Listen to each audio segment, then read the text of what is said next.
Hey everybody, what's up? It's Joel, aka The Daily Guru, and I'm back with another edition of Something Old, Something New.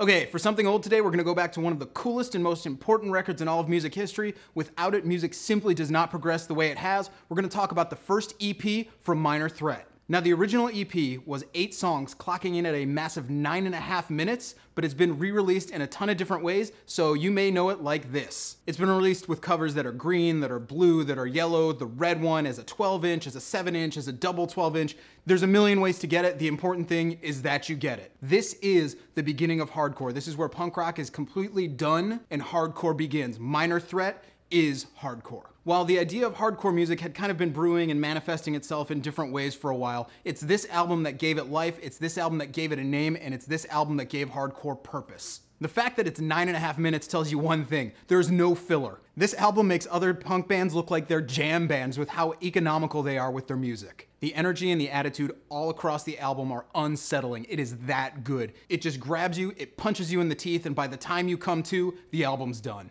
In a lot of ways, you might see them as anti-everything. They're anti-sex, anti-drugs, anti-alcohol, anti-establishment, but they are pro getting involved and changing your life and the lives around you for the better. While the song Straight Edge defined what that movement is today, there's no question that it's the title track that rules this album. It today is still one of my all-time favorite songs. It hits just as hard every single time, and that's the magic of Minor Threat. These songs never slow down, they never lose their impact. Even 30 years after this record has been released, it still kicks the crap out of anything else. So if you don't know Minor Threat, you should know Minor Threat. If you don't own Minor Threat's first album, you should own the complete discography. You can go to discord.com to get it. Make sure you know Minor Threat.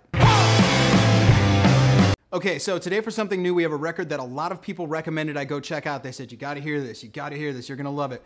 So I did. So let's get to it. It's the album Bad Vibes, and the artist's name is Shlomo. Now, in my opinion, which is the only one that's showing on this video right now, the best idea is to kick your album off with one of your strongest tracks, and that's where this album hit its first stumbling block. The first track, though, is completely representative of the album. It's having a personality crisis. It's not sure what direction it wants to go in. It's not sure how it wants to look. Does it want to be ambient? Does it want to be drum and bass? Does it want to be techno? Does it want to be experimental? Does it want to be a little bit hip-hop or trip-hop? It doesn't know, and unfortunately, that works against it. This, for me, is the perfect embodiment of the culture we live in today, where you've got everybody in the world who has GarageBand or Pro Tools. They have a half-decent computer and a MIDI controller, and they think they're a professional musician.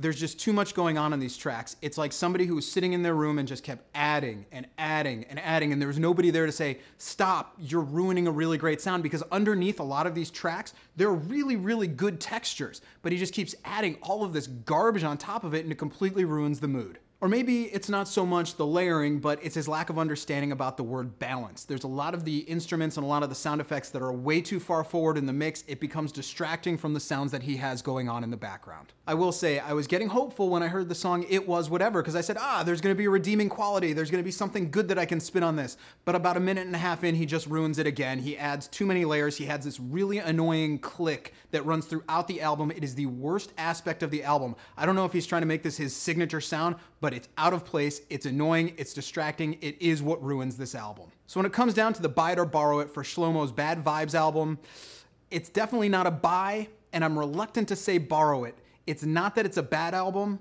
it's just not very good. So that's all I got for you guys today. I hope you enjoyed it. If you did, go ahead and hit subscribe. It's right up there. Or you can leave a comment down there. I look forward to reading them. You can email me at thedailyguru@gmail.com. You can check out my writing every single day, where I'm writing about the greatest songs ever written at thedailyguru.net, and we'll see you again next week.